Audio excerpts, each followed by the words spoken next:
Here with Jasmine Jasudavicius, who's taking on Tracy Cortez this Saturday. Now, you no longer have a number next to your name. They seem to have taken it away due to, I guess, recency bias, but Tracy still does, and I'm guessing you're coming for it.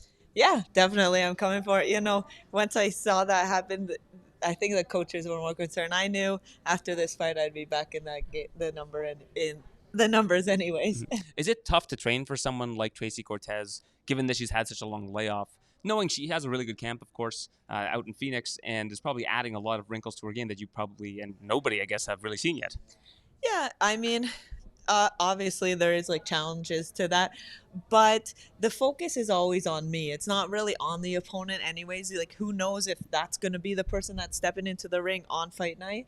So the focus is always on me and like making me prepared for kind of anything that could come my way. We've really gotten that sense in your recent fights. Like the amount that you're improving from fight to fight has really been showing. Do you feel that going into each fight? Oh, thank you very much. I appreciate you saying those kind words to me. I try, man. I'm every day in the gym working hard. Like I don't mess around. I that's why I come into fights confident, because I know I didn't cheat anything. I went to all the practices. I did all the extra work. And so, cruising into fight week, I don't have those like nagging feelings in the back of my head. Those, oh, this happened, this. None of those exist. So I feel like when I get into the cage, I'm free. You're still very new to fighting, right? So, I mean, because you started at such a late age, again, because it's only been, 8 years since you started, something along those lines, the amount that you're able to absorb, I imagine, from fight to fight is probably a lot more than the average fighter at your age. Yeah, exactly. I feel like I kind of grow exponentially because what I didn't know before, I'm leveling up like that much. It's not like I knew these techniques, but I just didn't really know them. Like I didn't know them at all. Now I'm learning all these new tools that I can add into my tool belt. And what do you think of Tracy as a fighter? What do you think she's going to bring to the table as an undefeated fighter who has a lot of really good wins under her belt? Yeah, dude, she's solid. I think she's very well coached. I think she's coming. It's a big night for her. I think she had a good camp, and she's gonna be coming in with her best on fight night. But I'm looking forward to testing myself against her, and I believe in my skills and abilities. It's hard kind of not to feel for her because going into this fight, we've seen her talk about issues with depression that she's been going through and obviously some personal turmoil in her life. It's probably something that you, I guess, try to block out, but I imagine it's also something you look at and you're like, hey, I mean, how much is her head still in the game here?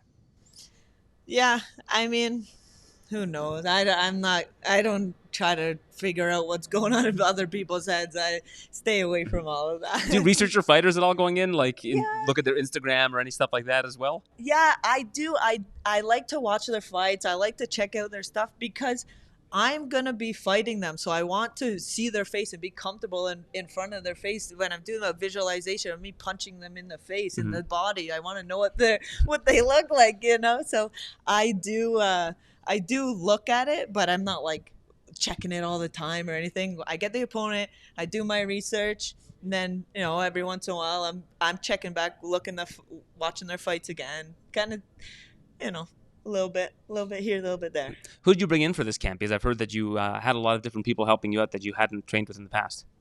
Yeah, so it was nice because a lot of the Canadians kind of banded together and came down and helped me out. So I had like Alana come down. I had Maria. She's fighting Alana.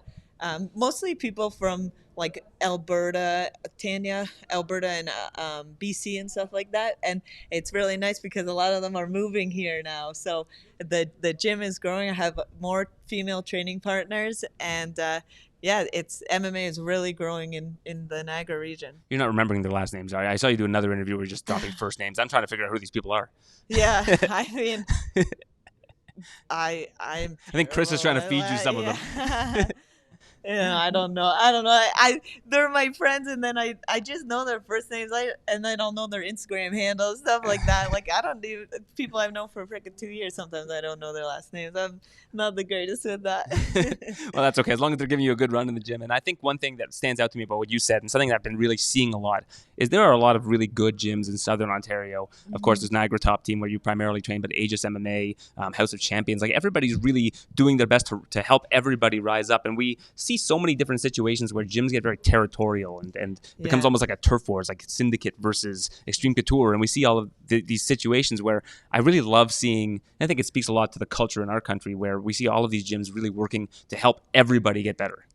Yeah, community grows with the community, and that's one thing that's like great about our gym is like all the training partners are always there to help each other out, and I feel like that energy spreads. And so all the Canadians, like they see, okay, we have another Canadian kind of reaching the top of something, and so it's like all the Canadians are very supportive, and yeah, I feel like we're so blessed to live in a country that that we're actually supported by the people. And we saw Sergey get a contract last week. What did that mean to you, seeing him do his thing? Oh, that was amazing.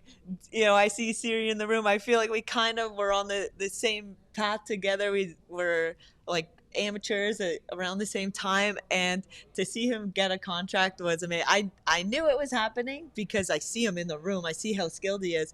But at the same time, to watch it unfold, it's like it's inspirational because I think of all the other guys in the gym that are right there. They're just on the cusp and just a little bit more, and they're right there too. Who are some of these people? Give me some names that you think we're going to see in the UFC in a year's time. We got Tisha Guthrow, we got Cody Chevanchek, but those are two guys. Kevin Popovic, but yeah, we got some guys coming up that they're forces to be reckoned with. Speaking of a contender series, yesterday, Julia Pilastri got a contract. She's the person that you beat to get your UFC contract. Did you see all of the different improvements in her game? She looked like a different fighter.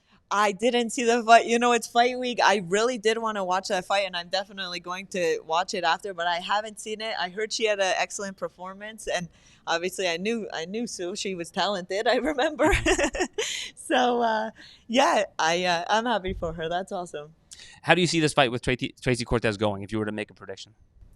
I see my hand being raised at the end of it. I always say, oh, I'm going to go for the finish. I want that finish. But now I'm saying I'm going to go 3 rounds, show the judges that it's 100% my fight, and get that decision win, and then maybe I will get that finish. You know what I'm saying? You don't want to put too much pressure on yourself? I guess. I don't know. I keep on getting decisions here, so maybe if I say go decision, I'll get that finish. It's like reverse psychology. And that's, I guess, you're going to every fighter prioritizes the finish, right? I mean, to say, you don't hear a lot of fighters saying, yeah. You don't think I was trying? Mm-hmm. It's harder to do. I mean, in the women's divisions, in ranked, among ranked fighters, we don't see a whole lot of finishes overall in general in the women's flyweight division. No, I mean, it's hard. There's, like, before I was told they can't really generate enough power, but I'm like, that's it. I'm going to do that woman that can knock someone out. You know what I'm saying? Well, I honestly feel like as you've gotten more of a handle on your range, that your powers really come with it. Is that something that you're feeling also? Yeah. Now that I'm keeping my feet under me, I have better footwork, I have better awareness. I think that my power is definitely increasing. Yeah, like Amanda Nunes, I think what made her special was she was really able to hit people at the very end of her punches. Mm-hmm. And I think when you have that kind of a reach, that's really where you generate that kind of power. It seems like the range has been something that you've gotten really like a lot better at over the years. Thank you. Yeah, it's definitely something that I'm working on every day. Footwork and range management is top priority. So yeah, I'm thankful that it's showing. You've got the wingspan. You came from Lithuania, a basketball country, and it just kind of came with you. Exactly. I didn't get it, unfortunately, with my dad being born there. But we can't all get the same gifts. Appreciate it. The gift for me right now is getting a chance to speak to you before your fight. It's this Saturday. Yourself against Tracy Cortez. Looking to get another number next to your name. I appreciate your time. Thanks for this. Thank you so much. The gift was mine.